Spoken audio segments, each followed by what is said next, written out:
I want to get an idea of what does the PLO mission to the United States do? What is its message to the diaspora here, to the U.S. government, to the American public? Because most people are even surprised to hear that there is an embassy-like office or there is a mission office.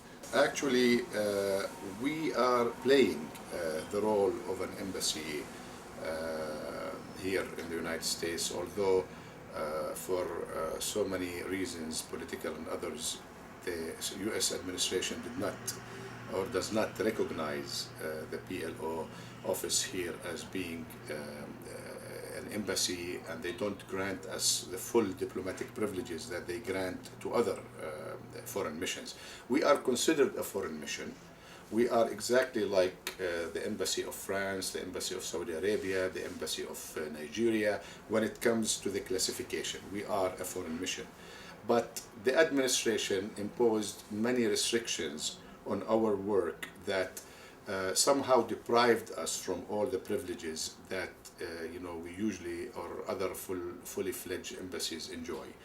And this is maybe only in name only, because the way we are treated by the administration, especially this administration, is almost similar to other embassies. We are invited to official functions that they undertake. The iftar, the Ramadan iftar that President Obama hosted, I was among we were only 5 or 6 Arab representatives. So the Palestinian mission or myself, I was there along with 5 other Arab ambassadors. When we want to play the role of representing the Palestinian leadership, the PLO, the Palestinian people in the United States, and also work with the Palestinian community in the United States to create a common denominator that can once again rally Palestinians here, official and non-officials, to try to serve the cause, the Palestinian cause, and to impact the decision-making process in this country to have a more favorable view of the Palestinians, a more favorable view of the rights of the Palestinian people and their struggle for independence and for freedom. We work with different players in Washington. The U.S. government, the White House, State Department, the Hill. Also, we are trying to improve our relations with media people. We are trying to improve our relations in public affairs, community relations. We restructured the office here. We introduced new staff, and we are reaching out to new different players in our pursuit of realizing and achieving our goals here. How can Palestinians who are living in the United States, Palestinians who are living in Texas, in Arizona, in California, how could they be part of your mission? How could they be helpful to your efforts? Well, one important step we need to do is to change perceptions. The community stayed away from the mission for the last few years. Now, this could be because the mission did not reach out properly to them, did not make itself clear and understood. They did not try to engage them, to work with them, to get them involved, to make them feel that they are part of this process. And it could be because certain elements within the community just didn't want to deal with the PLO because of they are politically disappointed. They are frustrated with the process, the peace process, the political process. They have certain comments and observations about the performance of the Palestinian Authority, of the PLO. Some of them, are legitimate. Mm-hmm. But, what we're trying to tell them, if you want to change, come and change from within. The office here expanded, you have new staff. Sure. I mean, the most important recent addition was the Deputy Chief of Staff, Ms. Amal Jado, Dr. Amal Jado. As a matter of fact, she has finished her PhD at Tufts University just recently. She is my Deputy Chief of Staff, and she is a very, very qualified, skilled person. Worked before at the President's office for 3 or 4 years.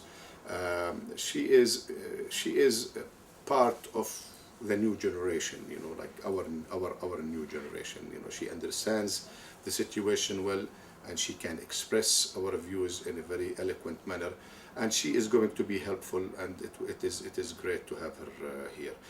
You met the gentleman earlier, Chris Hazu, who is our communication officer. I mean, this position was never existent before, so we created a communication officer position, and he is going to be tasked to working with different media people, both locally, abroad, and to take a proactive approach to all issues, not only to react to these issues. And we introduced we created the position of a community relations director, to work with the communication and to be able to reach out to the communication and get them involved in different activities and functions. And the reception that we had on the 19th of November to commemorate the International Day of Solidarity with the Palestinian people and the Independence Day were part of these efforts. This Thursday we are having another function, this time in conjunction with the John Paul II Cultural Center and the Ecumenical Holy Land Foundation to celebrate Christmas. For the first time the PLO Mission actually sponsors. We are the sponsors of this event, and we are inviting a lot of people to that. So we are trying to expand our community relations. We also have a government affairs staff member who is reaching out to the Hill and arranging meetings with congressional leaders. I forgot to mention the commercial attaché and the consular attaché. And the commercial is an existing position, but we are trying to give it new assignments, and we are trying to work with different business community leaders, both here and back home, to try to play a role in bringing Palestinian and American businesses together, and in coordination with other Palestinian ministries and departments, the Palestinian Investment Fund, the Ministry of Economy and Trade, and other organizations and groups who are also promoting better business relationships between the United States and Palestine, and also with the Department of Trade and other departments here in Washington. The consular affair, in addition to verifying the power of attorneys and helping people with all these legal papers and power of attorneys, we also have a good relationship with different American or U.S. departments and ministries on issues of deportations of certain Palestinian nationals, Palestinians who are in jail in different states. We work with different American Arab organizations to provide legal advice, because sometimes these people are detained in very remote states where we don't have any presence.